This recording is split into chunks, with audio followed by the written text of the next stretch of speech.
Just wrapped up an amazing podcast with Cody Duncan, the fucking co-host of this podcast, man. The man is a hustler by nature ever since a little boy. We talk about that, growing up with the mentality and, how that's affected his adult life and how that's brought him in to be the entrepreneur that he is today, business owner.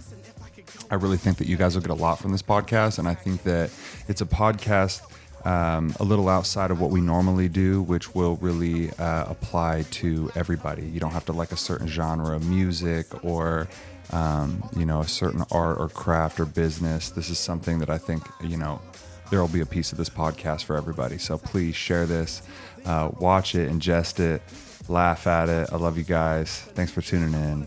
Shout out to Cody. Shout out to Brennan. Spokecast. Happy to be here. Love y'all. Yeah. Oh, I forgot to record it. Shut the fuck up.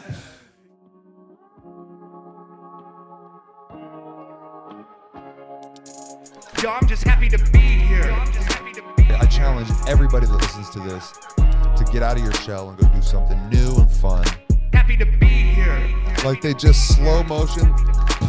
Do you see Zac trying to pretend like he doesn't watch cake sitting videos? Happy to be here. There to exercise the demons. Wait, so your swan man is Our swan delivery man that brought us bomb pops and chicken nuggets is there to perform an exorcism. This needs to be made into a short You film. couldn't make this shit up. Yo, I'm just happy to be here.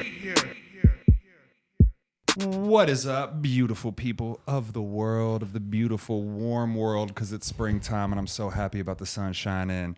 I'm happy to be here today with my guest, Cody Duncan. What is of up? Auto Skin Detail, entrepreneur. We're here to talk about business and everything hustle. Oh, fuck. And I admire the shit out of your hustle, so Oh, fuck. I just think this would be a great episode to do and valuable for people. So Well, thank you.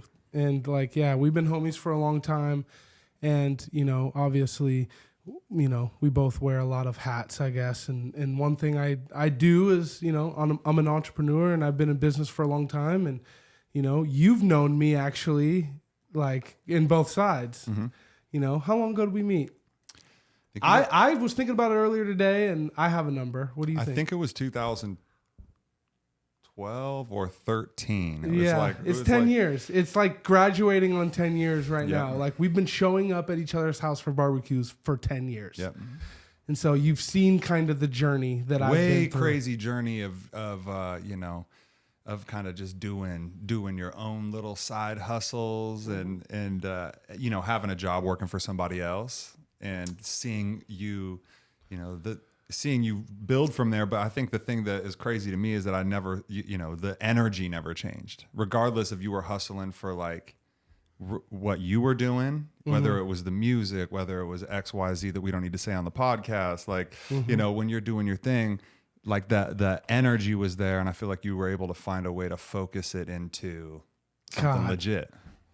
What a great way to like open it up, because that's honestly like what it takes right there is getting specialized in some sort of field and then converting it into freedom.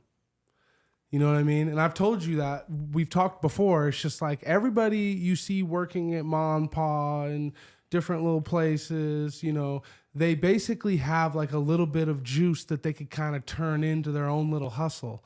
If you're working a counter and you're working the register, you're good at customer service. So you could work with just people in general.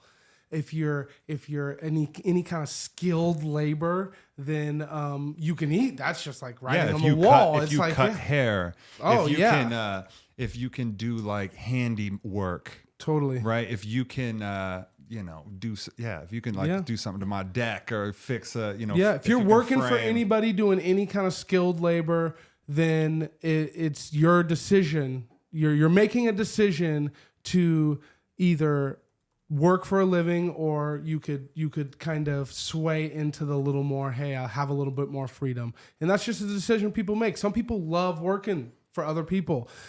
Me personally, and I want to just say before we like get too far into this, I'm no expert at anything I talk about. I am no guru of any sort, but I have been in business almost 10 years. I have not worked for anybody for almost 10 years. And my wife doesn't work for anyone. She works along with the family business. And we've bought a house while owning the business. And so all of that information, whether like I said, I don't want anyone to be like, oh, he's wrong on this. I'm probably wrong on a lot of shit. Yeah. You know what I mean? But I have made leaps and bounds in my life since I became a all-fledged forward entrepreneur. Well, I want to start with like how it works in the mind, because I feel like that's a big part of it. And I think that a lot of people maybe that listen to this have a skill, but they don't know, how to branch off on their own. My favorite way to get into this is take the income that you currently make, take the skill that you currently are good at, and consider how much you could do it, how much work it would take to make that same income while not working at the same place. So my personal experience is I worked for someone as an auto detailer. Okay. I took my paycheck after 1 week and decided how many details I had to do in 1 week for myself to equal that paycheck. It was 2. Wow. And you could do a lot more than 2 in a week. I mean, that's all it was. It was 2 details. And so it was right. It was just like, boom. And going back to that story, it's really funny. It's actually a hilarious story. So I'm working at 509 Cars in the Spokane Valley. My homie Thomas is going to be like, what the fuck? Why would you? They're not in business no more. But okay. So it's good. But I'm working at 509 Cars. There's another detailer there. He's been there for some time. He's doing cars, and I'm kind of learning to detail through him. I end up doing more cars than him because I was just a go-getter. I realized through the grapevine that he's doing what's called flagging cars. So every car that he completes, he goes over to the shop area where you turn in your paperwork, and he would say, I got this car done, and he would flag that car, and his kickback was about $40 per car. Okay? So he'd get $40 a car. He slipped up and told me that one day after I'd been there for some time. I'd been a detailer for maybe a couple of years at that point, but different places. So I get 2 cars done that day. I'd been there I'd been there a while. I go into the parts area, and I have no paperwork because I don't know what paperwork you need. And I'm like, hey, so those 2 cars sitting over there right outside? Yeah, I did those. So the flag dollars, make sure those go on my check. If you could. And he looked at me and he goes, you don't get flagged hours. And I go, what do you got to do to get flagged hours? He was just like, I mean, you're not a flagged hour employee. So I don't know. I don't know what to tell you. And I looked at him, and I mean, I'm full on entrepreneur at this point, but just like not like in the mind, like your mind is there. Full on. Been hustling for myself for years. Still putting the pieces together. Still trying to go legit. Okay. And I looked at him and I said, oh, okay, well, I'll be right back. And I went over to the biggest boss in the dealership. And I said, hey, I just want to let you know, 2 weeks from today, I will not work here no more. Okay? I'm putting my 2 weeks in right now. And he said, whoa. And he's my homie. And he's like, whoa, what the fuck? Where did that come from? And I said, he flags hours back there for cars, and I'm not getting that same treatment. I'm doing more business than him. I need 2 cars that I just completed. I need those hours flagged to me. And he said, listen, that's not really something. And I said, yeah, exactly. So 2 weeks from today, I will no longer work here. 2 weeks from right then, I was in business for myself. You're like, sir, I've done the math. Okay. Yep. Yeah, you can't. 2 weeks from, he asked me, he said, what are you about to do? And I said, well, I've got some ideas. And he knows me. I've known that guy for 20 years. And he knows me. And he looked at me and kind of had that look in his eye. And then I took off. And then 2 weeks, I waited my 2 weeks. Boom. I left there about 4 days after that. I applied for my business license, and by the grace of God, my business license came sliding in the mail, hit my mailbox on my 30th birthday. And on my 30th birthday, I was in business for myself, just like that. So tell me a little bit about how, like, where this started back, like when you were a kid. You Hustlin Candy. How'd you know? Okay. Okay, so I'll tell you, I went to a private school and I grew up in what's now known as the Perry District, but it used to be the East Side. Okay, I always like to make sure people remember that. This was the East Side of Spokane where like people would come through, but at the same time, it wasn't like this destination. And so it's became a destination now, and a lot of people love the Perry District. I grew up in the Perry District on 11th and Perry, right across the street from the windmill. And I went to a Catholic private school up on the South Hill. And every day, I would ride the city bus. There's no buses that picked up in the neighborhood. So I'd ride the city bus, and down the street from my house was a candy store. So you got to think that as a school that's kind of up in the suburbs, they don't have like, suburbs don't really have like convenience stores around them. Mm-hmm. That's like a inner city kind of struggling poverty thing to have like a gas station around you. Yeah. As weird as that sounds, like for a kid to walk to. Yeah. So I would stroll by and I'd get candy as a kid and jump on the bus, city bus, 3rd grade, just when I started riding city bus. And I'd go up to private school and I would sell the candy. So that was my original. So was there like a need that you saw, like you were at school and people were asking you, like, "Hey"? Well, I was the candy man. Like I'm talking about like when you first became the candy man. Like were kids just like, "Hey, let me get some of your candy. Let me get some of your candy," and you're just like, people want candy. Well, that was the whole thing. Is it started out just like any kind of business would start out, which is going back. Like I just want to say, like I had no idea I was in business. Of course. But I was eating candy. Yeah. And these kids didn't have no candy. And I'm on the playground with a pocket full of those footsies. Remember footsies? They were they had a million flavors. When you pulled them, they'd twist apart. And there was like a little circle, little round piece of candy. And they're a scent. Well, I had been going to that guy for so long in the neighborhood that he'd give them to me for wholesale. I was buying 2 of them for 1 cent. Wow. And so I would go to school with this bag of footsies, and I'd be eating them on the playground and sharing them with friends. And they would come to school. These kids had money. These kids would come to school with $5 bills. And so I didn't know what a markup was, but I was charging a nickel for a footsie.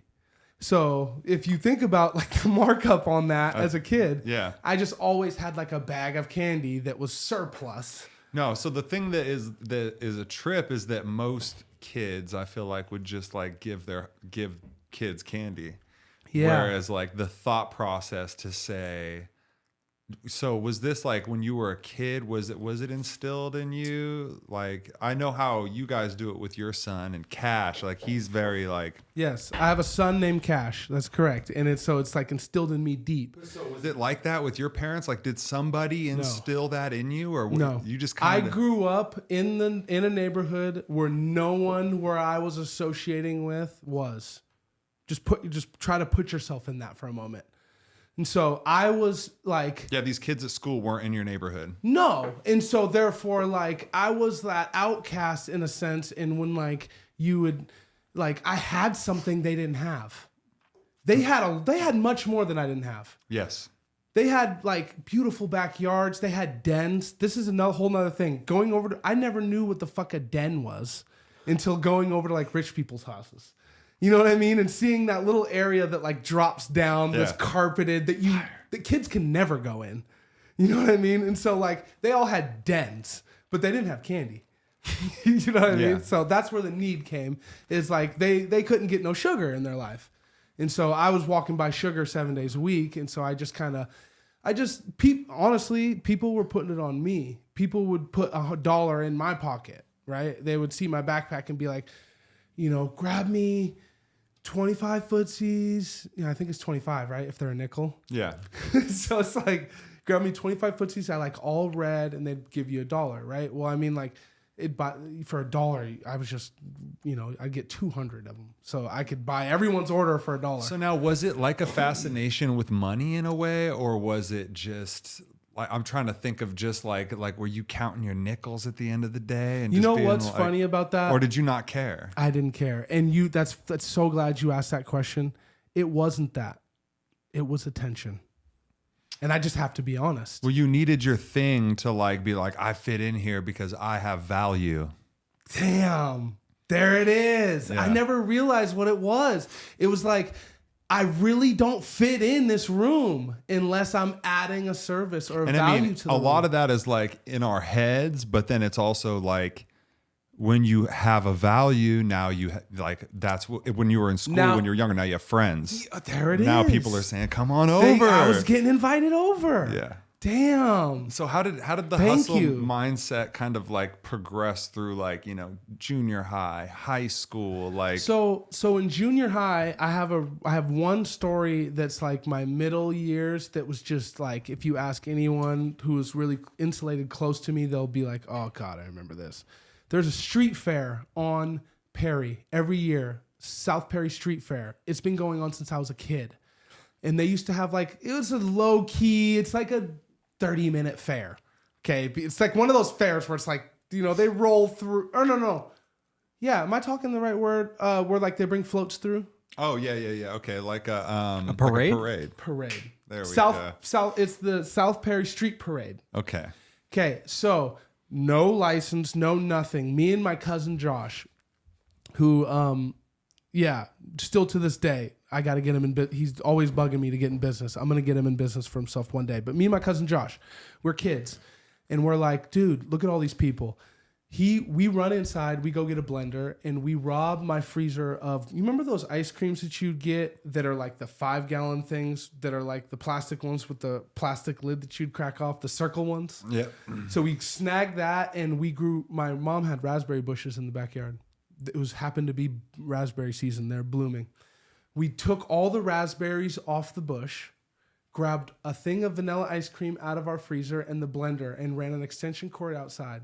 And we blended up ice cream milkshakes, raspberry milkshakes.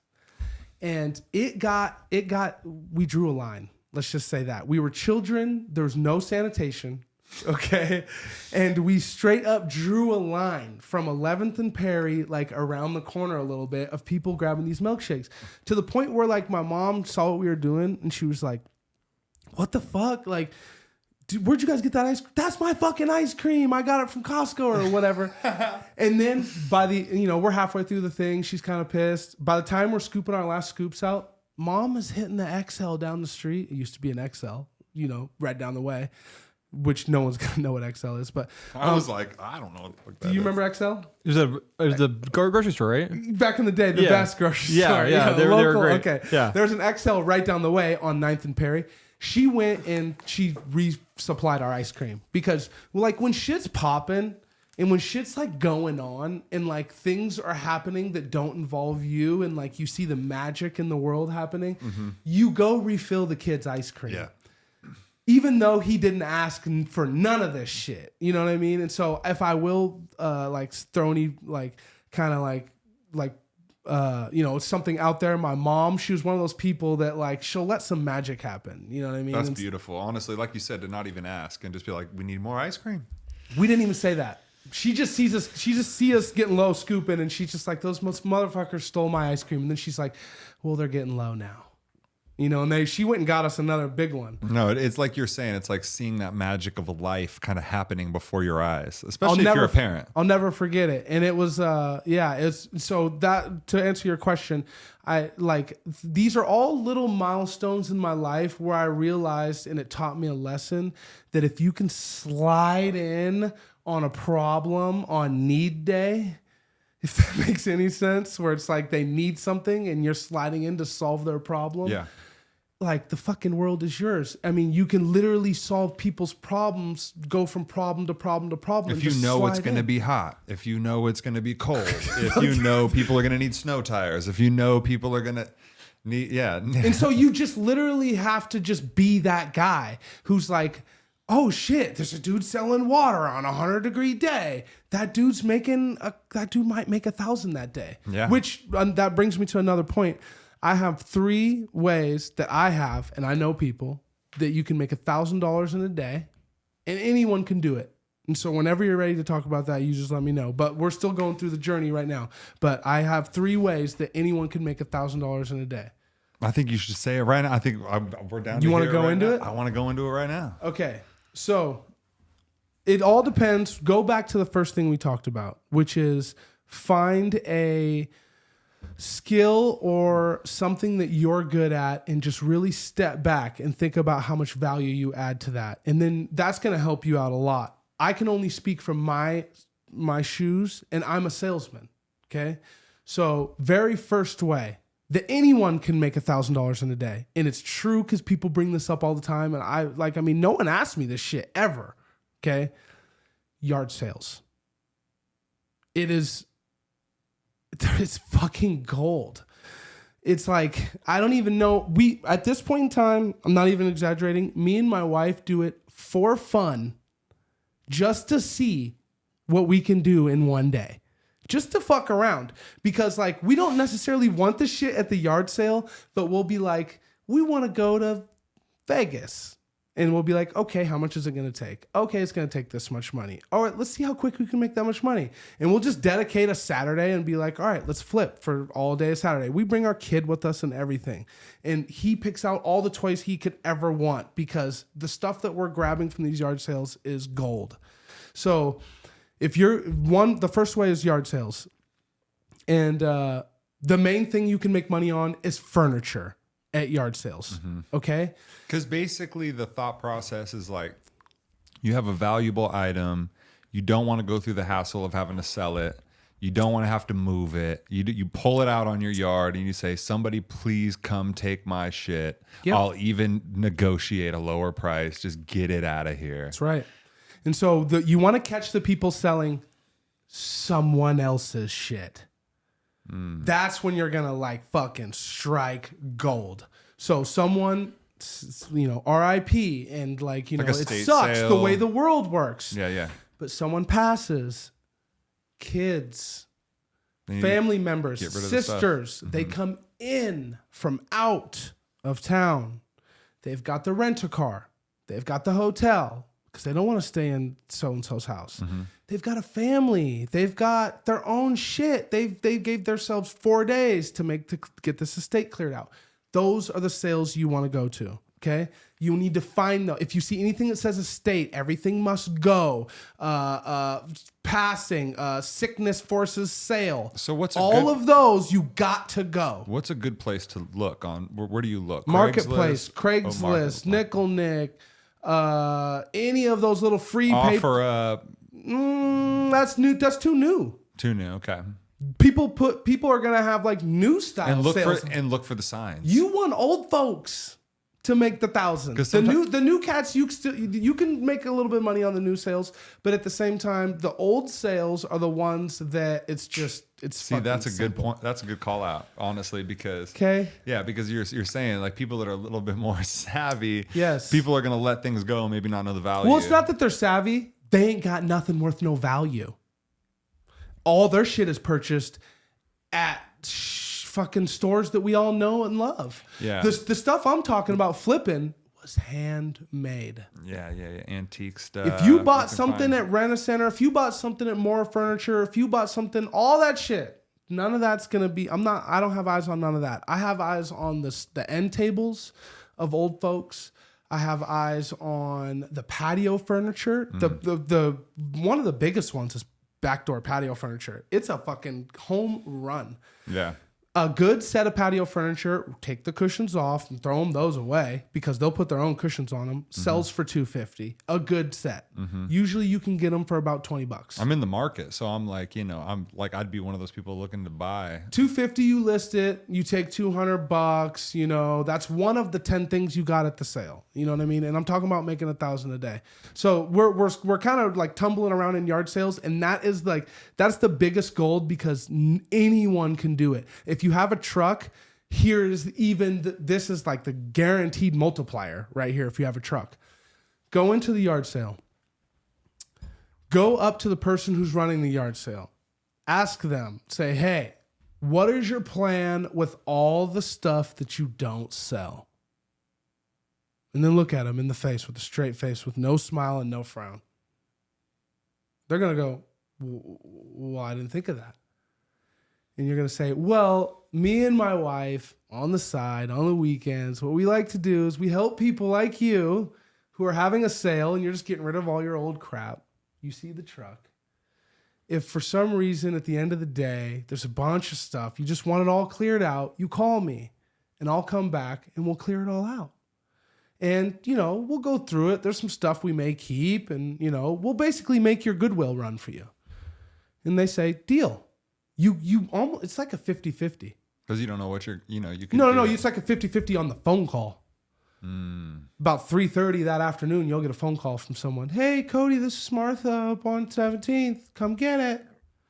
And you'll literally go there and you'll collect a truckload of stuff for free that you then can go over to you just slowly take it out and take pictures and post it on Marketplace, post it on Craigslist. These people aren't doing that. This takes legwork. This takes movement. Which is really not that much legwork when you're thinking about taking a picture. Well, it just depends on how bad you want to make $1,000. Yeah. It's really not a lot of work. You know what I mean? Or you pull the nicest stuff to the back of the truck where you can see it the best, and you take a picture of the whole truck. That's the best one. And you say, it all goes somewhere. I'm asking $500 for all the contents in the back of the truck because you got to get rid of shit too. Yeah. This is after you've already picked their sale. Yeah, it's just that basically being willing to do what they're not willing to do. Just putting in that little bit of extra work. Slide in and solve a problem on need day is what I basically say. It's like two cross intersections. It's like you're solving a problem on the exact day they need it. And they're like, where did you come from? But really, you're just kind of, you gotta be able to walk into a room and see how you can add value. And talk about how much it is like seeing the opportunity. Because how many people just don't see the opportunity in things? They just see perfect. I can tell you a perfect story on that. I had a buddy of mine who his dad told him, clean out this storage unit. I no longer want to pay the rent on it. He hits me up and he says, hey, I got a snowblower for sale. It's in the storage unit. He was talking too much. It was in the storage unit. My dad wants it cleaned out by the end of the day, and I've got to sell all this shit. I'm like, it's July. I think I said that to him. It's July, bro. Who needs a fucking snowblower? I said, it's one of those ones that with like the little cage over it like this. Yeah, that has sick. the heater and the heated grips. Wow. And it has the wide track that'll do a whole sidewalk in one pass. It's commercial. I said, listen, I think I said I'm $200 on the snowblower. It's July. Like, come on. He says, he pulls it out of storage and brings it to me. And he's like, I want $450 for it. I'm like, all right, I'm $200 on it. And so you ask about, your question was the opportunity, right? Do you see the opportunity? Yeah. Okay, here's how I saw this opportunity. And I can take any opportunity like this, if anybody has any, and I can tell you what I would do to turn it into income. So this is what I did. And I turned this into a fucking home run. So this is what I did. The snowblower's worth $1,200. I looked it up. I offered him $2 because it's July. He hits me. He comes back and says he wants $450. He then says, I'm going to run it over around the street to the pawn shop and I'm going to see what they give. And I said, listen, I'm going to be honest with you.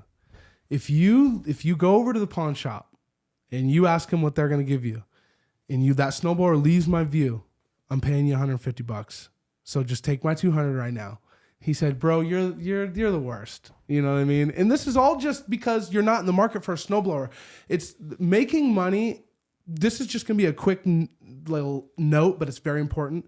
Making money when you're flipping all has to do on the purchase. You sell everything at the rate it's supposed to be sold at if you purchase it correctly.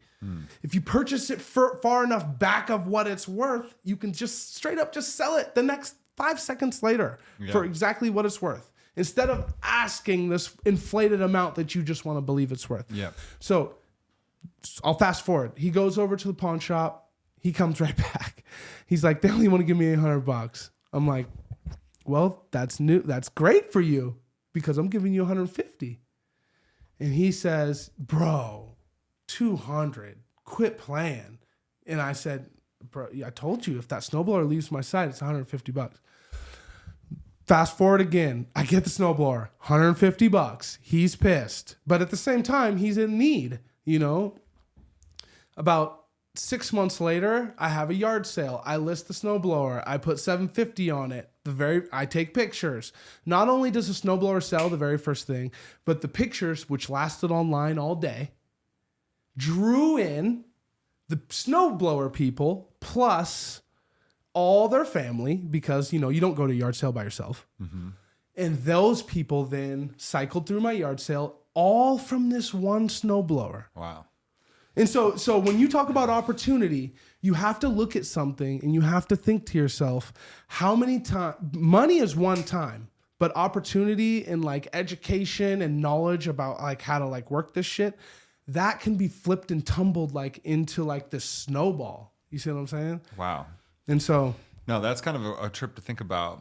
And so you just got, is everything you see of value, you have to be able to learn how to extract all the value out of it, and also give somebody a deal. Somebody got a $1,200 snowblower for $750. I'm talking about win, all the way across the board. Everybody's happy. Yeah, because, I mean, really, I think that the thing that a lot of people struggle with is seeing the opportunity, knowing how to put the pieces together in their head to say, I'm going to take this 45 minutes, this hour, this 2 hours, and I'm going to be able to make some money. Where it's like, or am I going to try to make some money and then I'm going to not know what I'm doing and then I'm not going to, it's not going to work. And I feel like that's where people get discouraged and then they don't act.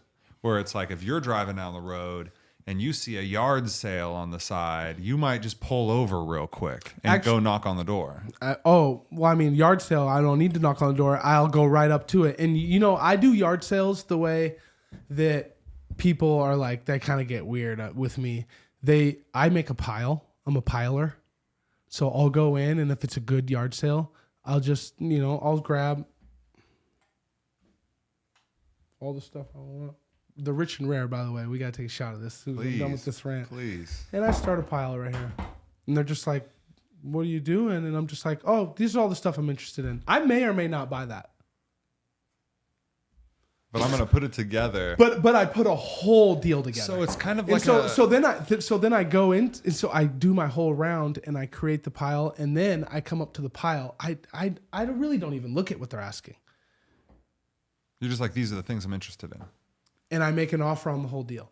And then they go, well, I'm asking $60 for that one thing. I want $60 for the skis, And I say, okay, so you want $60 for the skis. Okay.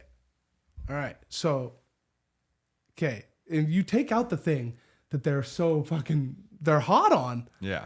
All right. So yeah, you're going to get $60 for these. These are nice ass skis, bro. You look like you kill it on the mountain, bro.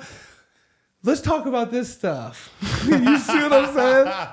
Yeah. You're like, I don't give a fuck about that. Building rapport. Okay? Beautiful. And then you really on all that pile of stuff, I might really have my eye on one thing that's worth $500 that they just aren't really knowing. But you definitely have your eye on something. You're not just buying shit. No, never. I always buy something that I know for a fact is old. That's the first indicator. Or two, that I can verify online that it'll bring money. And if you can verify on Marketplace that it'll bring money, then and you're buying it, you have to flip 3 times. So if you buy it for $1, it has to sell for $3. That's just simple math, though. Okay. If you buy it for $100, it has to sell for $300. That's like your minimum to pull the trigger. But realistically, I like to buy for $100 and it sells for $1,000. You know, of course, yeah. Like, and those are out there. Those are the ones I'm talking about, where it's like you spend about $100 at a yard sale, and your collection is probably worth about a G. So what would you say? What's the second thing? The first thing was yard sales. Mm-hmm. What's the second thing? Second thing would be to make $1,000 in one day is consulting. Honestly, get specialized in something that you do that that you knock it out of the park 7 days a week in your sleep, and find somebody who also they don't even realize that they need your help. Mm-hmm. I can only speak from experience, and so I'll tell you my story. I consult and help people sell their car.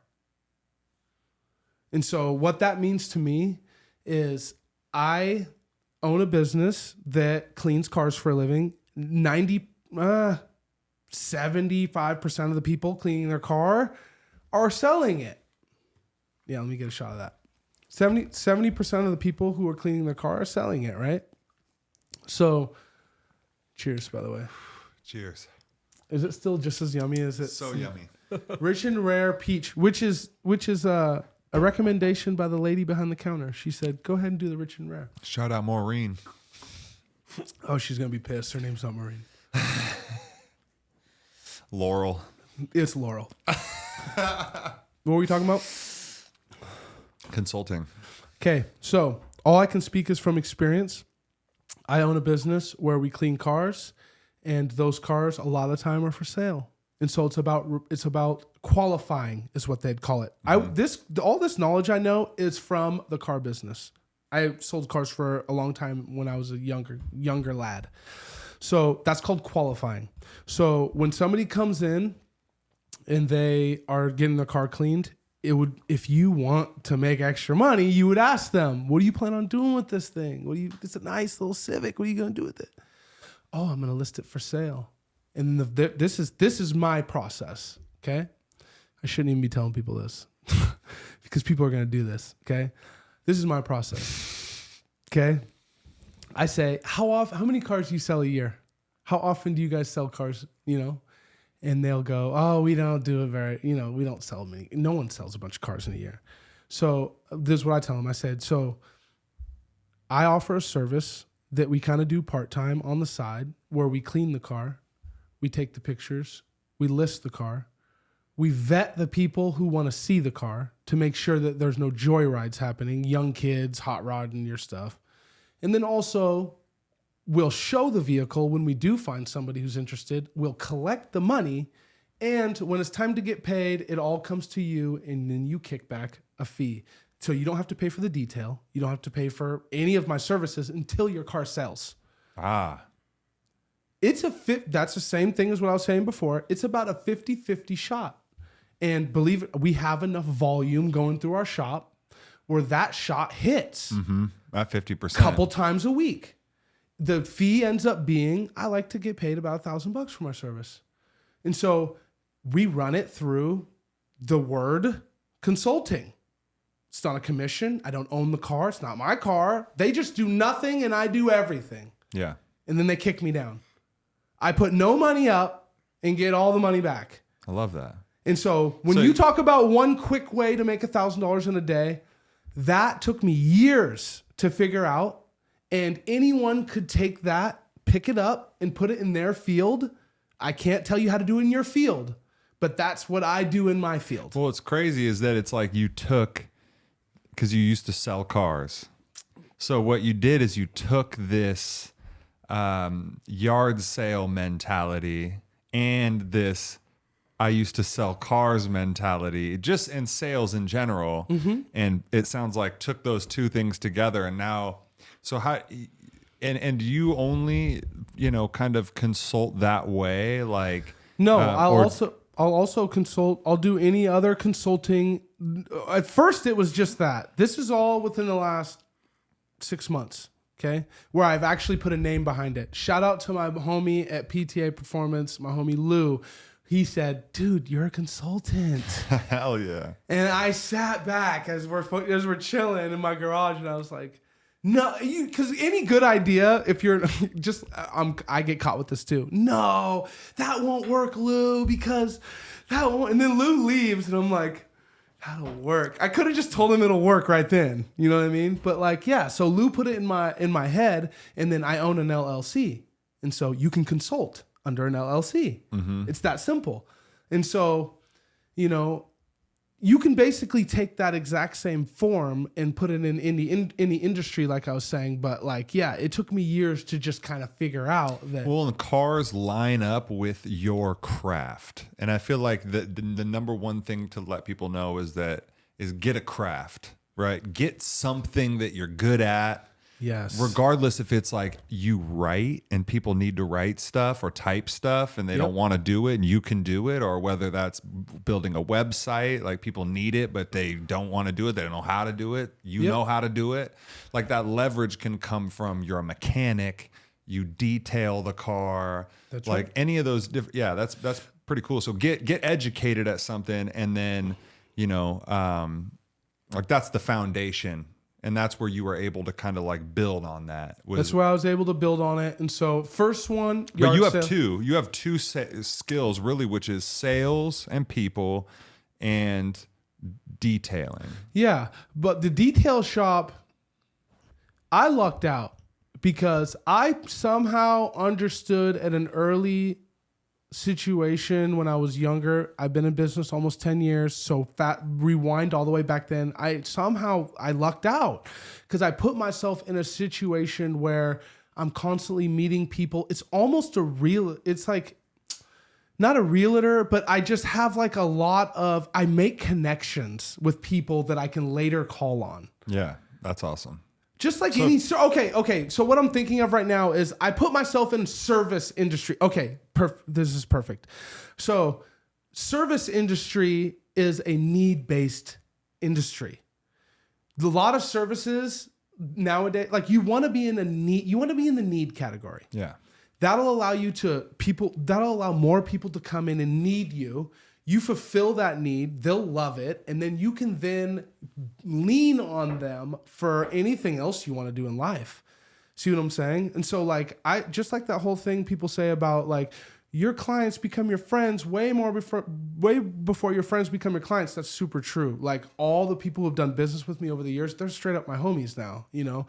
And so like I could call on them, my realtor homie, you know what I mean? And so it's one of those things where you want to start something where people will need you, not will they want you. Like a restaurant is great and all that, but there's a lot of restaurants and they could eat anywhere. Mm-hmm. I would much rather start which I'll get into if you don't mind. The third way to make $1,000 in one day is cutting lawn. Dude, do the math. A decent sized lawn goes for about $40 to $50. Okay, how many lawns do you have to cut in a day to pull in a rack? It's just a math problem. That's a lot of lawns. How many lawns is that? Can you do the math, Brennan? Well, 2 lawns put you $100 in your pocket on average. Okay, so you got to do 20 lawns. Or how many lawns? What? Say it again. 10 lawns would be. I'm talking about putting $1,000 in your pocket daily. How many? So 10 lawns would be $250, right? Am I fucking high? Like 10 lawns is not $250 if they pay $50 a piece. 50 a piece. 10 lawns, 50 a piece. That's 500. Okay, right? Yeah. And then. So 20 lawns. So 20 lawns. How long does it take you to mow a lawn? If you're cruising. I mean, I feel like and so basically that's just the mowing part, okay? Let's say that you're going to edge, let's say that you're going to trim bushes. Let's say that you can get an average ticket price of $200 a week on a nice property. Somebody's going to spend $200, that's $800 a month to keep their nice property nice. And it takes you on average maybe an hour a week, hour and a half a week. Those dudes rolling around in those old little Toyotas with that extended little shit carrying all that grass and shit. Oh, yeah. They've got loot, bro. They're making $1,000 a day. It's easy math. You do 1,000 a day. You work 5 days a week. No, they really knock them out in like 20, 30 minutes. And if you think about how many 20, 30 minutes you got in a day, and then how many, like 20 lawns doesn't seem like that much. It's not. And I'm just being honest with you. Those dudes, You've talked about lawns. So like when I started hanging out with you, you were talking about lawns. This guy was talking bro. I'll be clear with everybody. I'm not in the lawn business. I so aspire to be in the lawn business. The reason that I understand that this is so legit is because I'm a consumer. So I'm on the opposite end of Cody. I'm more the type of person that wants to purchase. So I want to pay for the service. Mm-hmm. I'm sitting here like, I don't want to fucking mow my lawn. Mm-hmm. Bro, I wish I could pay somebody to come fucking pick up the dog shit in the backyard. I wish I could pay somebody to mow the lawn. I would pay people to do all sorts of outlandish shit. A housekeeper just to like clean behind the toilet and do the hard shit that I don't want to do. Like all that kind of stuff. I would just pay for that. So like I'm an easy sell. So that's where I would see the opportunity was being like, oh, if somebody knocked on my door right now and just said, bro, like $30 front and back, I got you. Like and you for the first 6 months, and when you see how nice your lawn looks, I'm gonna be honest with you. I'm gonna start charging about 50. They could sell me on exactly. They could sell me on the 30. The Comcast hookup. They could sell it on like I'm gonna put your time back in. Let me put some time back in your life. You just enjoy your Saturday. I'll cut your fucking lawn. You pull a couple fucking 20s out of your wallet, and I'll fucking be on my way, and you'll be, you know. And then I'm like, dude, like all it would take is that, and I'm like, just take my money because my time is more valuable than my money. Yeah. Yes, like, and that's funny for me to. I told you I was gonna call you out on this podcast because I need people to know, Zac loves making money. Is this incorrect? No. And Zac makes good money. Okay, and so I just want to make sure people understand this. This is coming from someone who could afford their lawn getting cut, and he's literally waiting for someone to knock on the fucking door. Okay, and this is why we and you get along so well. It's because low key Zac wants to fucking be very rich. Okay, but it's not a public thing, you know. He's probably uncomfortable right now. Like, fuck, dude, god damn it, why are you saying that? Because that's one of the reasons why me and you were homies is because we bounce things off of each other, and over the years, you've probably added a lot to my growth because you've been that consumer mindset that spends money. You know, and same because I've been the consumer mindset, and you've given me the perspective of how to hustle for that thing too. Isn't a good relationship just fucking great? It's just like you take from the pot, you add to especially the pot. like a long-term blossoming relationship, because it's like a lot of people that you fuck with, this will be like, you know, it doesn't kind of fall off at some point. So when you got the people that stick around and shit, then you like really realize like how much you've really learned and from the that value person. into the room. Like, hey, we step into the room. I know what value you bring. You know what value I bring. Yeah. I'm not the biggest. Like, I don't have the most fans in the room because I'm constantly trying to talk about money. But like, I also shut the fuck up a lot and be like, you know, nobody really wants to kind of, you know when. Oh yeah, because like if you're not really, if this isn't something that you're obsessed, I'm obsessed.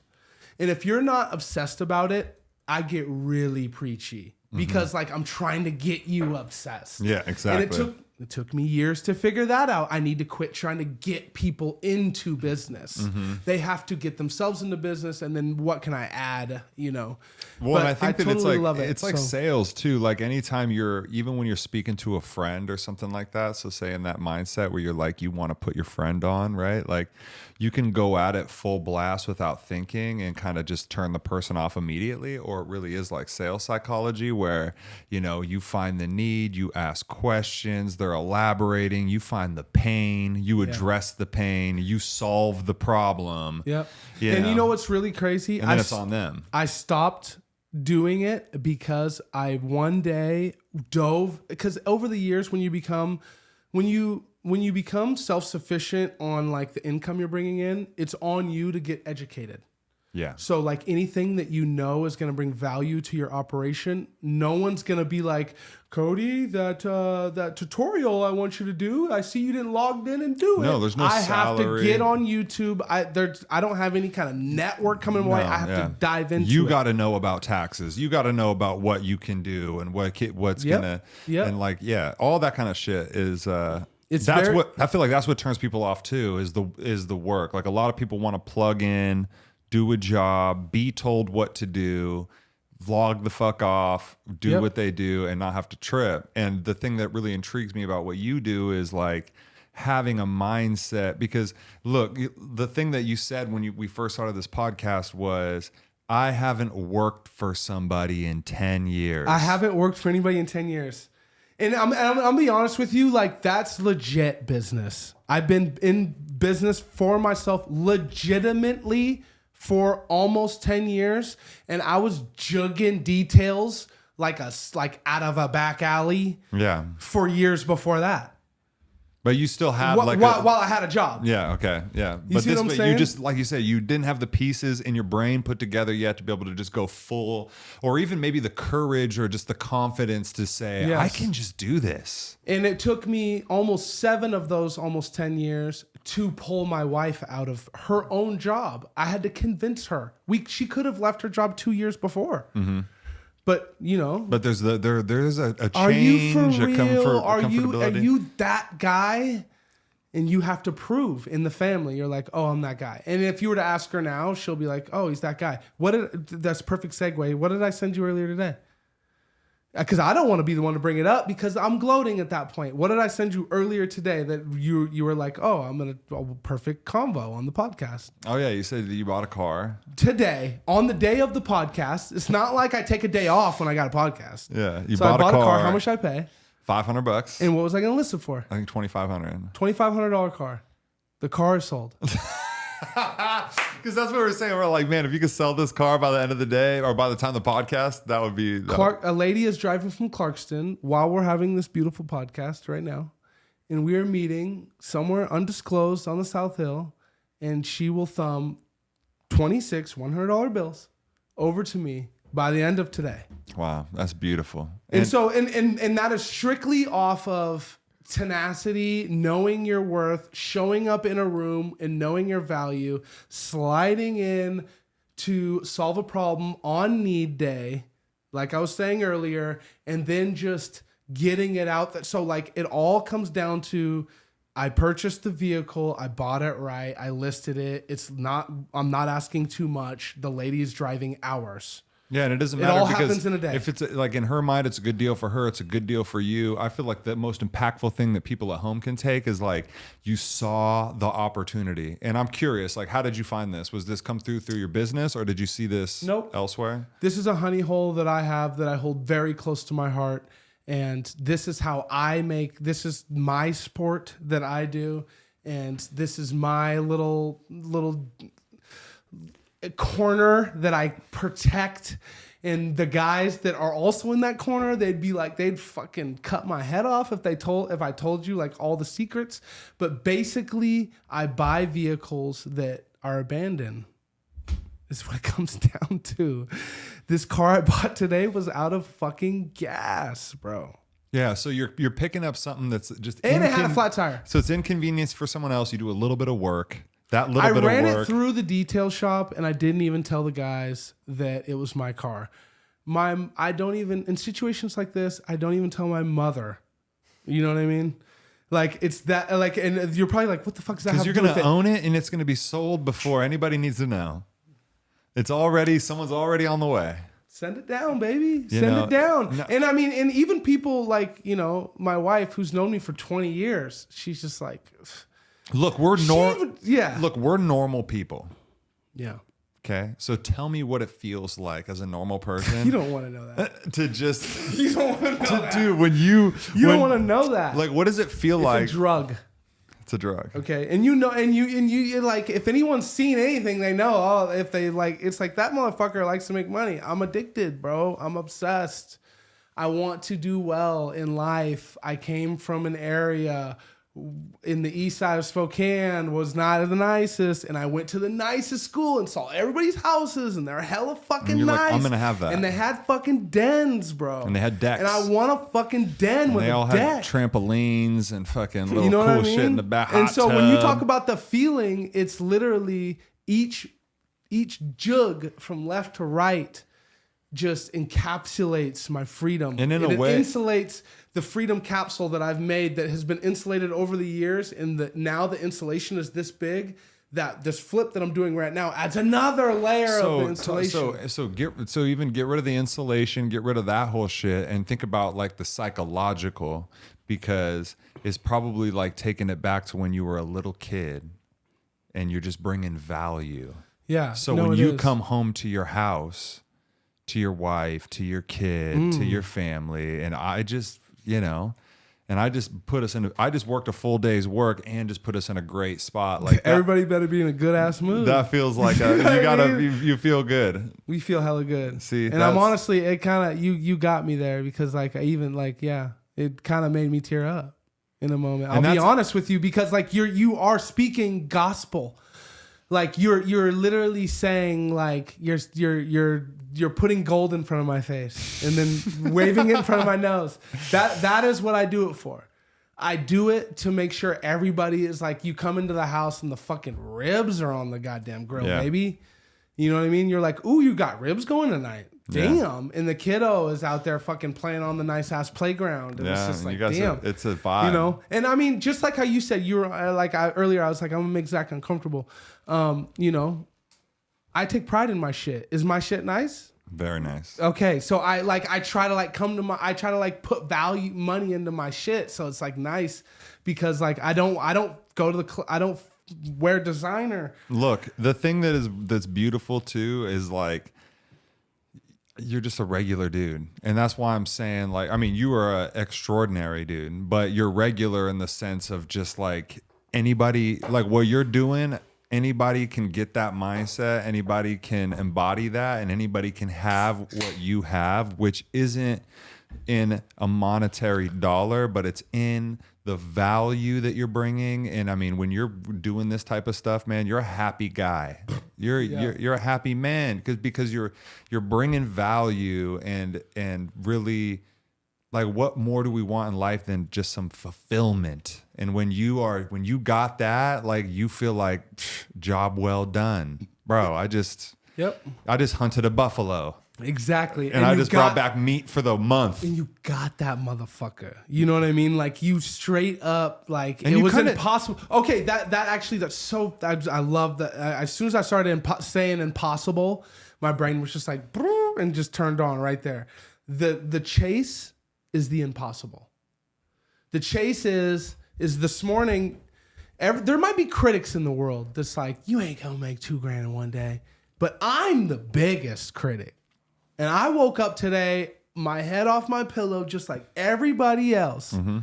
And I told my own self, you ain't gonna make $2,000 today. Come on. You gonna go to the auction. Ain't gonna be nothing there. You ain't gonna do it.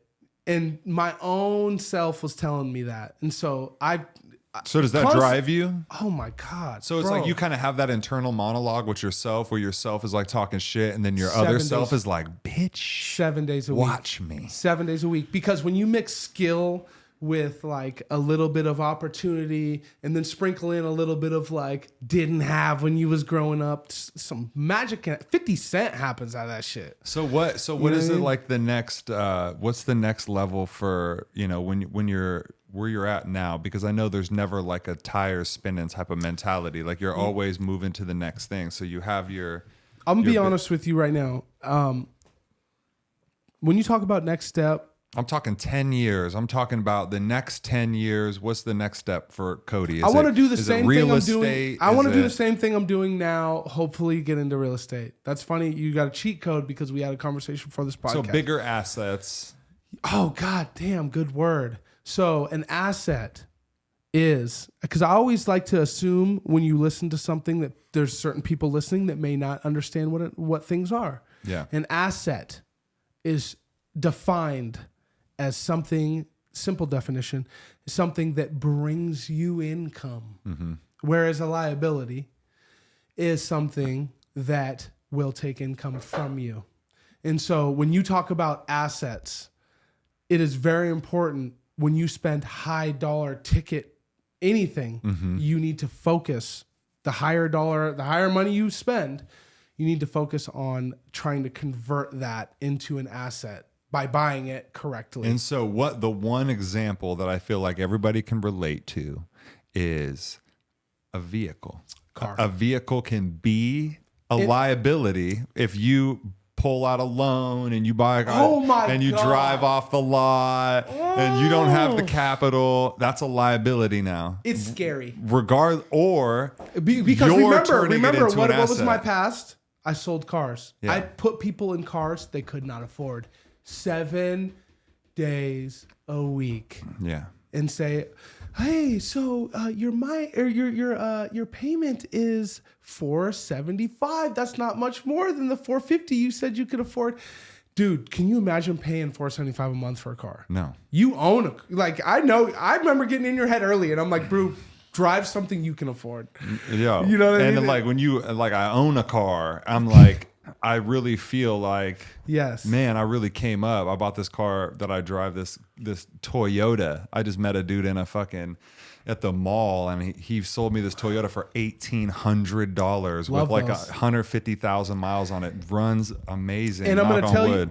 you, and For everybody's years like, now. So it's already paid for itself, like over, like I don't have any car payments, like, and so then in that sense, like it's that guy who pays $500 a month is getting to the same destination as you at the same time. You know what's a trip, and this is something that you and Maria do, is I could probably still sell this car for $1,800 to $2,000. It's got fucking it's got 170,000 miles on it. So this is what Cody and Maria will do that kind of blows my mind is like you guys will buy a car, you'll drive it around, you'll enjoy it, maybe even for 6 months, 7 months, 8 months, a year even, and then turn around, get your money back, if not more. And you didn't only get a convertible or a nice name the cars over the truck years. or They're all there. They're all there. And I've driven all sorts of cars, and exactly what you're saying is correct.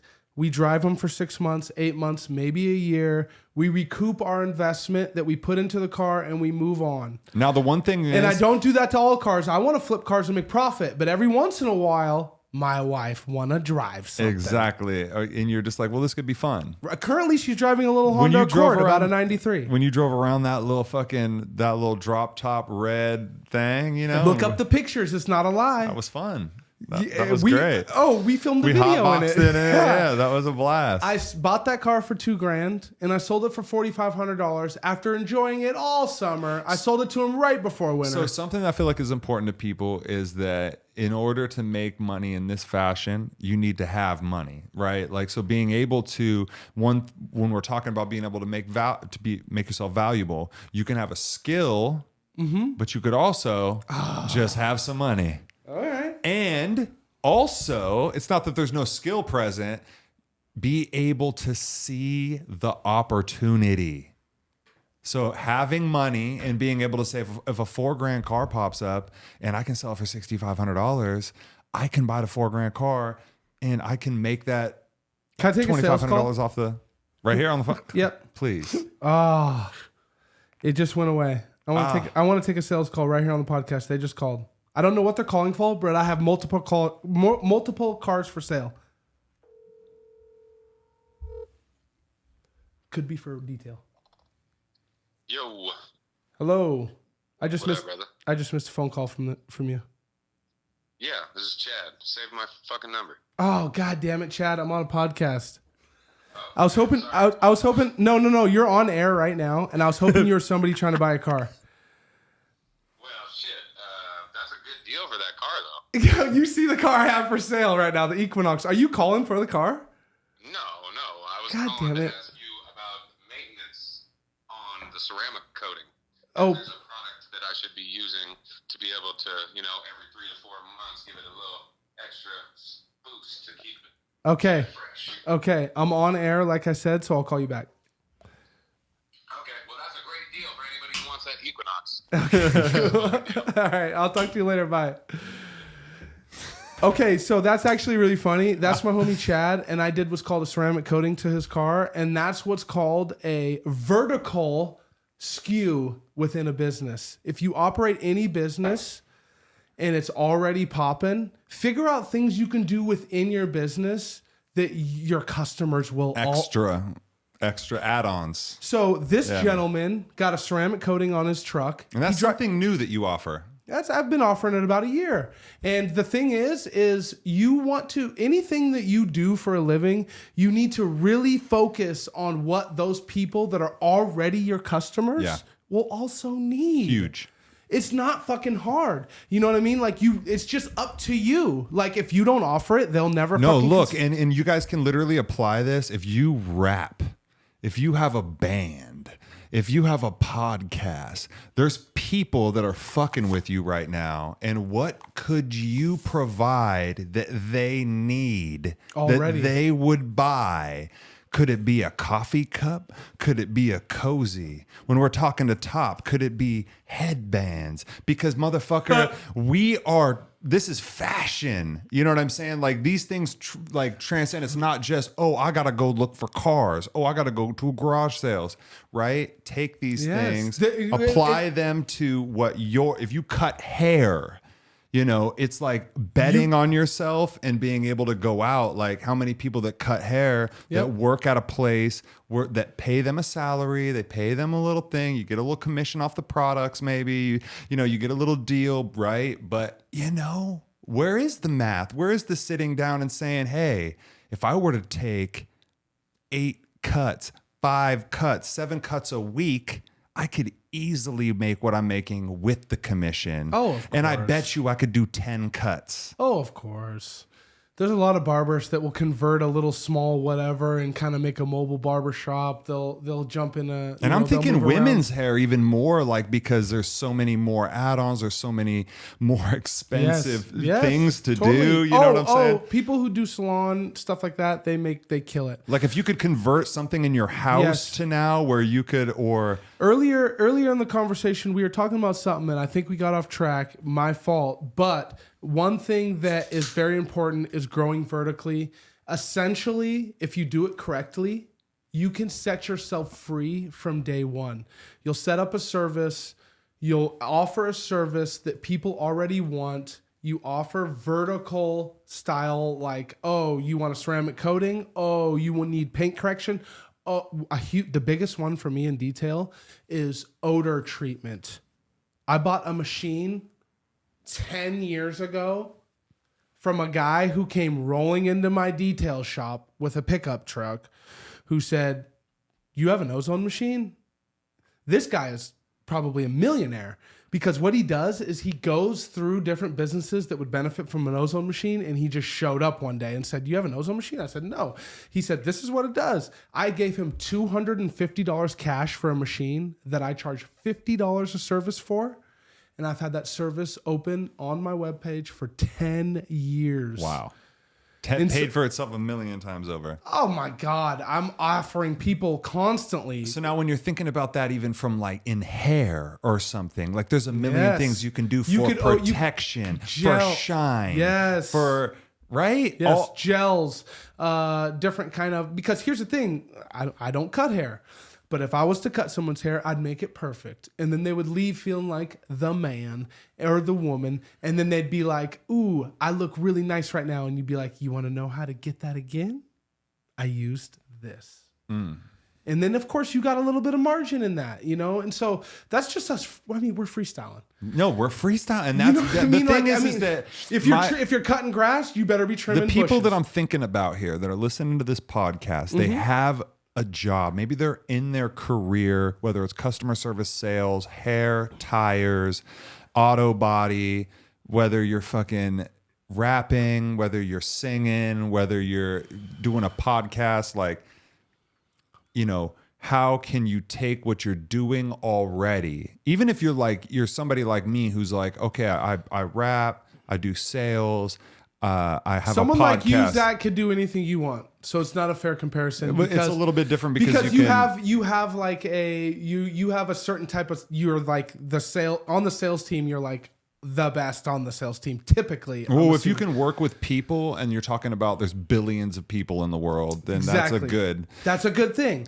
Now, for the mediocre guy, you're still super valuable. You just got to understand that what they're paying you to do, your value probably brings 2 or 3 times that. And the thing is, you make $50,000 a year doing customer service, you could probably make $150,000 for yourself. Think about it this way, like from a consumer standpoint, I'm a consumer.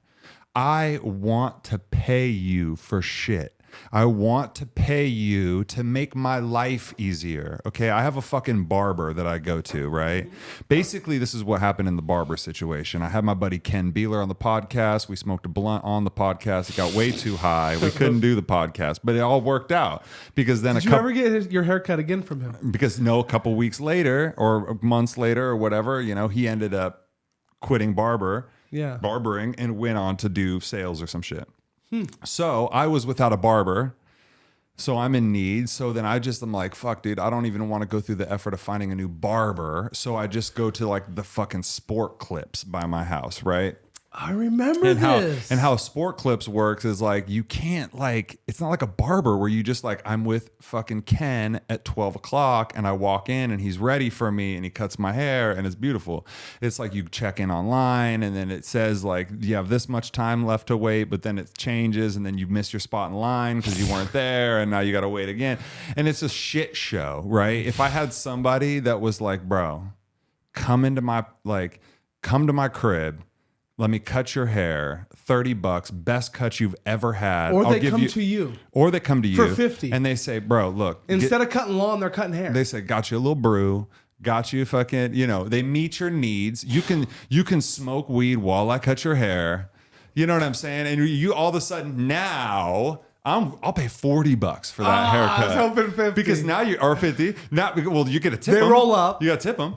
They roll up. So, but I mean, you thinking like you're getting an experience. So if you can offer what you offer plus an experience. And when I went to Brick West Barbershop, shout out to them, that was where Ken worked and you'd go there and that was the whole thing. They had this different vibe and you could go to the fridge as soon as if you got your hair cut there, you could walk right over the fridge, grab you a beer, go sit in your seat. If you wanted another beer after you finished that one, you could walk over, get another one. No. He would IPAs? say, he had like Pabst. They had some IPAs and they had a little bit of a selection. Yeah. But he was like, and that was something that just kind of made it like, and then your barber, your person that giving you the customer service, right? That's giving you because people want to they got to like you, right? When they like you, then they're willing to pay more money. You know what I mean? And that's, I just feel like it's. And so from a consumer, you are have you solved your haircut problem? No, I still go to this lady. I'm waiting. She for does somebody. pretty good, but she's waiting. She does great, but it's like I wish that I could just be like, "Hey, Annie, I want to come in at 11 a.m. and I'll see you then." But it's not like that. So what you're saying is weird. what you're saying is the lady you like the best in there, Annie. She needs to be her own. She needs barber. to break off and just works? open up her garage and be or like anything, or just show up at your house and tell you, "Hey, listen, I don't have time to sweep it up. You got to sweep it up." You would be like, "Sweet." Oh yeah. See how that works? It's just about sliding in and making sure you solve a fucking problem. And let's make a deal. Yeah. Like, right? Like, hey, $30 right now, you sweep it up, I got you. Like, I would, Yeah. So I don't know. I just feel like people customize their business too. Like we were talking about, if you're a detail shop, I was like, oh, hey, Cody, have you ever thought about doing like being the detail shop that makes like the funny, catchy commercials or something like that? I was like, hey, I would do it. However, the thing about anything in life, and I've learned this from you, is that to start something, if you want it to succeed, you have to stay consistent. Yeah. And so that commitment. The commitment, right there. And so that's all I had to say was commitment. And it's like, that's a big thing with business is that, I start and stop a lot of things in life. I will never start and stop business for myself. And it's been almost 10 years. And it's just one of those things where once it gets in your blood, it's really fucking hard. I think it's like when you start to float far, far away from broke, especially when you were broke for a long time in your life. Working for people. And I mean, like always going check to check and like just trying to have enough money. And really not having enough money. And now when you float further and further away from that struggle and you're like, bro, I got enough emergency funds to get me like anything. Like what? Like we good, right? Yeah. Like that is like what you get addicted to because that comfortability, that freedom. Yep. That looseness for you and your wife and Cash to be able to drive on down to San Diego and back or to go to St. Louis and all over the damn country. And Good way to break into a different little category, which is also revenue streams. Once you become an entrepreneur and you find something that is cash cowing, cash flowing, you'll catch yourself kind of trying to... I had a Mercedes at one point. Okay. It was like a 2008. It wasn't like super nice, but I did have a payment on it. And then I started to realize like, okay, You know, you don't really want to fuck up your cash that's flowing in. And so what I'm trying to get to is that once you have things cash flowing, pour that cash into assets that will continue the cash flow. So that is just when you hear people say passive income, when you hear people say revenue streams. So you don't want it sitting around. Cash sitting is death. Yeah. Okay. And I have cash sitting, and I also have cash moving. And I'm going to tell you right now, the cash moving, if I could start another asset like my business that I run every day, I would. But I have to be at each of my assets at this point. Now, in some sense, you hold like a stock almost, waiting for an opportunity.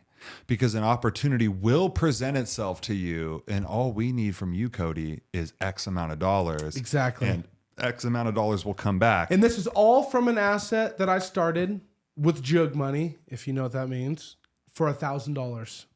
The business I run now, I started with $1,000. So let's do a question real Okay, quick. cool. Can we do a question? Go ahead.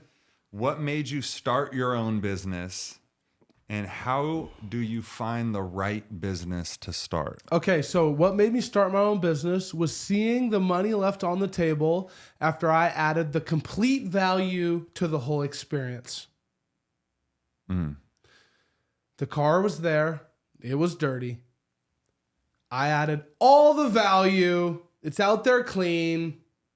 And I'm not getting my now share of the profits. That's what made me start my own business right there. What was the second part to that question? And how do you know what business to start? Need-based.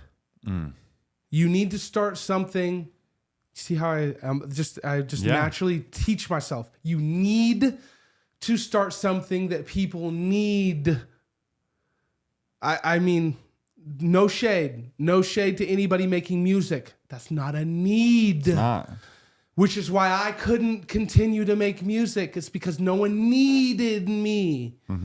Where I'm at now, people need me. And I also sell them extra shit they didn't even know they fucking needed. Yeah. So need is And the that's word. where we're talking about hair grows, grass grows. Hair grows, grass grows, houses, paint peels off houses, carpets get dirty. It gets cold. It gets cold. It gets hot. It gets hot. You see what I'm saying? People get hungry. People get hungry. People like the lake. People like bikes. People like not doing shit. You so see- if you can bring okay, it to their door. We just actually went into a full-on green area. Then we switched to like that color right next to green. When I said we were saying it gets hot. Then I said people like the lake. Yes. So I even catch myself, take that off the fucking Because plate. it's not a need. It's not a need anymore. No, people like the lake, but they don't need the lake. I don't need it. Yeah. And so get a need-based business. I'm not a pro, but I have been doing it 10 years. And I will tell you, if people need you, that your phone's steady ringing. My phone stays fucking ringing. You know a need that trips me to fuck out? Weed. Because weed was like a want. Sneaky need. But weed is a sneaky need. Okay. Because goddamn, they hand over fist. I'll put this on air right now. We got a comment from someone earlier. I had the opportunity to invest in a weed retail business, and I was at that entrepreneur stage where I knew better, but I wasn't ready. I wasn't risking my money too well at that point. No, you weren't. You weren't ready to bet on yourself in that way. Yeah. The people involved telling me, along with me sitting right now, I personally would be a millionaire. And I think about that 7 days a week, just so you know. And you got a comment earlier on the podcast, and she said, I love Cody and I love Maria. Yeah. And they're millionaires. Okay? Yeah, that's that. I mean, dude, trust me. and, Like, they wanted me to buy in dude, listen, for $5,000. Look, I'm telling you right now, people were asked to buy in and trying to be sold to buy into Bitcoin for much, much, much less. Oh, I know. I know. So actually, in a way, you know what's trippy is anybody also who was ever pitched Bitcoin, who has ever pitched any of this cryptocurrency shit. You're also in the same pre feeling 2020, pre 2021, right? Like I remember that. Dog, I too. had cats in 2017. I remember watching like bro, the videos. Bitcoin. I'm telling you, bro. I'm just like, bro, this shit is boring. I'm trying to make some music. I'm trying to have fun. I'm trying to chill. You talking about Bitcoin? What are you talking about? And then Bitcoin went from $8,000 a coin to 60 grand. And you know, And that's people something- just accidentally got rich. They were like, know? oh shit. And that's gambling. That's gambling. But You I'm know? saying it was a time when somebody in my life was telling me, bro, I got the inside scoop. I should have bought Bro, Bitcoin. buy it. I'm telling you right now, just buy Yeah. $50. Just buy $100. Yeah, that was million. $50. I remember doing the math on it, and it was just like, dude, you bought 50 back in the day, before it went up. It skyrocketed. And bro. I'm talking about like I had a guy But who that knows was if like, you would have held it? no, I wouldn't have hold it. Oh, you would have sold it at the top. It just depends. Like if it was or what you thought was. if I had something like Robinhood where I was able to pull it and sell it and pull, you know what I mean? Like put it in and like take it out like super easy. It would have to be one of those things where you like, you know, back in the day when you'd buy a stock or something, you'd have a piece of paper, you'd go, you know, you'd actually, you know, you didn't have an app that you could just be like, oh, fuck, it's dipping, cash out.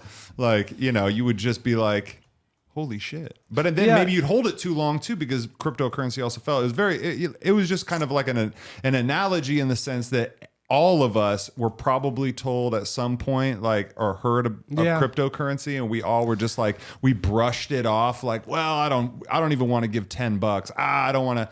And then we saw the opportunity go where people literally became millionaires. And we missed the boat. It's heartbreaking for someone like me. I'll be honest. Like the more and more you sit there and talk about it, like it kind of puts me in that mood. And also what I explained, like really thinking about it really puts me in that mood. Like I had $1,000 to my name at that point, and I owned a business, and I just wasn't used to kind of risking my cash. And like I had like a little bit of like side stuff, and I should have sold everything I owned, but kept the detail shop and put it all into because that you're asset. I didn't realize how valuable what they were asking me to buy into. I didn't realize how valuable it was. They didn't know how valuable it was. But I mean, what's crazy is that we did, but we didn't, right? Because in our kind of our like smaller minds, we were like, oh, I don't get it. But in our bigger minds, bro, it's cannabis. I know. We all used to sell this shit. I You're talking know. about they're gonna sell it, but in the I even asked my mom. I asked multiple people. I said, and really what I was doing is trying to get somebody else to get more excited so that to they get could you sold. Yeah. Which is never gonna fucking work because like they weren't there when the dude was pitching you. And the dude I'm friends with to this day. I just talked to him the other day. I mean, and he even said himself, he's like, he sold. He had 2 licenses and he sold and he made tons of fucking money. What a guy. And he said the other day, it's been years. It's been 4 or 5 years, maybe 3 years. And he said, I think I maybe want to get back into it. It was just so good. And I was just, it hurts my heart. But at the same time, now we're homies. And I was like, dude, next time you have an asset like that, come over to my house and fucking literally punch me in the face. Like, I need you to black my eye. Okay, so and be like, so I have a question for you. Okay, go ahead. So what is when does it ever become like? Does it ever become a point where you just have enough and you're not tripping, or Never. is it always going to be a hunger? Never, because money equals freedom. And the more freedom I have, the more free I am. And I'm on the South Hill in Spokane, and I feel like I'm free. And so there's people who are way freer. So say you're freer. Say you're freer. Say you're not going to work. Your business is being ran. The deposits are coming in. You're just doing shit for fun with your wife, going to yard sales, fucking around, spending 24 hours however you want. Are you still hustling to get money? Or you're talking to a cake in the oven that's half baked. I'm curious. All I want to do is be a fucking full baked cake, baby. I can't answer that. My you know guess, what I mean? my question is like, if you have all of your bases covered, padded, bases are covered. okay, and you could be on a beach if you wanted to for the rest of your life. You know what I'm saying? What do you do with your 24 hours? I still make money. I know it's fucking stupid. But I think that the real fact of it is that it's a value. It's you being able to. It's not so much I need a dollar amount every week, month, day, whatever. It's like you're bringing value, brings you the thing I need happiness and fulfillment, and you can end a day with a cigar, with a joint, and you can feel real good about it. Yep. There's lows when you don't hit your number. There's highs that are just beyond belief. And I'll tell you this is that like at the end of the day, all the stuff that I explained to you that is like really valuable, you can do retired. Consulting, fucking yard selling, all that stuff, $1,000 a day is retired money, and I'm not retired. Mm-hmm. And so when you talk about like, will there ever be enough? For you to stop hustling. I can't. That's so hard for me to answer even right now. Like, can you see yourself not hustling? Never.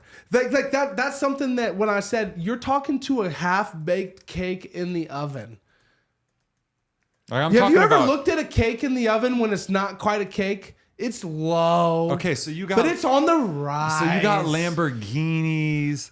You're fucking Wolf of Wall Street rich. Okay, I can't. Are you still on your day to day? Like I guess my big question is like, you have 24 hours in your day. Money isn't even a fucking worry. Yeah. What does your day look like? Are you just doing whatever you want? Or are you it just finding depends. ways like to bring I've seen in cakes the size of this table. I see. You know what I mean? I've seen cakes tiered up, baby. I've seen them with shit hanging all off them, baby. You see what I'm saying? I love that. And so, like, if I learned through analogy, and so too. I'm trying to teach through analogy. Yes. Which is, I've seen people jump out of cakes. Yeah. But you're talking about like, I'm talking yachts. I'm talking like there are luxuries of life and things. Is there a cake big enough? I'm not sure. I'm not even exactly sure. But right now my cake is half baked in the fucking oven. You know what I mean? It's the journey. And it's the journey. It's the whole process. And over the years, I figured out my dough. I figured out my few things I put in it, and I know that I'm on the rise. Bro. If that makes any sense. Thank you for fucking doing this shit. This has been like super cool for me because I've always wanted to, like, we have these conversations but every day, just so the audience knows. But it's different. Like, you don't get somebody's undivided attention to be able to like get, when you get somebody on a podcast and there's no phones and we get to really like actually have a conversation where, I mean, I have you here. I can like ask you anything I want. Like, what else does I see another one? Is there another one right there next to it? Or is that not good? That was the one that I read you, and then the first one was from Brandy. Okay, cool. So there's no more. Let me make sure. But no, you are right though. And I'm a fanatic about the shit. And I mean, like, after today, I'm gonna go back to doing what I do, which is just adding values in my own little corners. Let me see if anybody hit me with anything. Nope, nobody anything. Okay, that's okay. But I'm going to go keep adding values to my little corners. And like, this is something that like I used to try to get people interested in, but nowadays I kind of wait for people to kind of be interested before I even spill any of it. And so I stay quiet about it kind of, because freedom isn't like, if you're really far from being free, it's kind of an insult to even talk about it. Yeah. If that makes any sense. You know what I mean? And so like, but if you're pretty close, you'll entertain that conversation. If you're really close, you'll be like, bro, you know what I mean? What's going on over here in this corner? And so I try to like stay to myself. And if anyone is to want to know anything about like starting a business, running a business, maintaining, most businesses fail within the making $1,000 in a day. Most businesses fail within the first year. Even more than that fail within the first 5 years, and even more than that fail in 10. Okay, I'm encroaching on 10, and I'm not. You'll see me cross 10. I'm going to tell you right now. And so, just, I don't even know, like, no one's going to be able to light a fire in you. You're going to have to see the value in yourself, and then kind of like go out on a sober day and kind of have a conversation with yourself. A lot of this is like inner dialogue where you're like, I want more, you know? And if you have a really good partner, I haven't thrown any light towards my wife. She's my partner. She's 50% partner of the business. She's 50% partner of any hustle I do, which monetary gains, her and the family do well. And so I'm saying that because like I have like a little team. And so if you can form a little team, especially people who benefit, if you benefit, it's going to be huge for you. So talk about the value of just having a partner that sees the same vision as you. It took years. Me and my wife have been together for 20 years almost. Because I read that book, or I did summarize that book that you sent me, The Millionaire Next Door. And what'd you think? And one thing about that they said that really stuck with me is that, you know, divorce, breaking up, like doing all these types of things like that's that. a liability. Having kids and then breaking up and then having child support and then having that all puts yourself in a worse position where, you know, when you have a spouse that you're building with together, you both are on the same vision. That is literally, you're like already the percentage goes up that you can be capable of becoming a millionaire because you are right. Stacking liabilities, stacking assets, limiting liabilities, including all the stuff you talked about. I'm the type of cat that would and Maria's going to see this podcast, okay? Been together a long time. I'm the type of cat that would fucking maintain a relationship just to extract the fucking value out of it. I don't have to do that because I've been with her forever and we're homies and we're partners and everything. But the point I'm trying to make is I do everything I can to limit my liabilities. And if there's a wife or a kid or a spouse or something that was causing me to cost money, I'd kick it. That's just my person. That's just the way I've been raised. It may be wrong. It may be right. I don't know. You know what I mean? But yeah, exactly what you said. It's like you want to be able to stack that liability or limit the liability and stack the asset as high as you can. As many things as you can that help you get freedom, and as little things as you can that take that freedom from you, which is money, you know? Mm-hmm. So, well, I appreciate you just shedding your game, man, because I get to hear this sprinkled in my life, but to be able to put it on one podcast that I can send to like anybody, like I feel like this could apply to anybody, could take value from this podcast. So I would hope so. And I will say that if anybody wants to like kind of just peer in on what I do every day, it's at Auto Skin Detail Spokane. That is my cash cow. That's what I do every day. I also do a bunch of other stuff on the side, but that's all kind of stuff that I work on internally with myself, with my wife, to help us further our journey of freedom. And if anybody has any questions, you can at me at Imperfect Cody, and I'll answer any questions. But like, you have to be the one. Like, I'm not trying to like give game to people who don't want it. Yeah. Like that's like my main thing is like, as soon as I get the sense that I'm the loudest person in the room and people aren't really soaking up what I'm putting down, I'll 100% stop.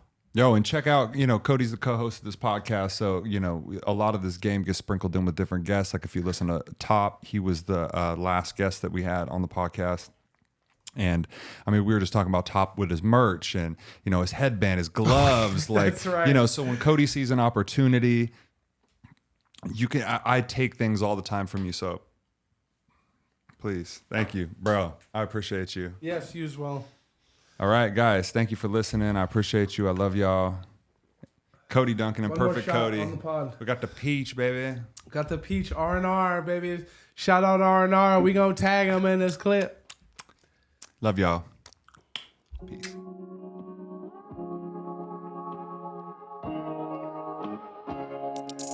Yo, I'm just happy to be here. breathing this fresh air, living my best life, even when the shit ain't fair, even when the love ain't there. Yo, I'm just happy to be here, smoking some good weed, not thinking what could be. I'm just here in the right now, doing me till it's lights out. Yo, I'm just happy to be here. Yeah, cause I know that shit could be worse. So what I spit in these verses gon' make some history first. Show 'em I'm happy to be here, I'm living my best life. Yo, you living without fear? You wonder what that's like? Like a breath of some fresh air. Yo, I'm just happy to be here.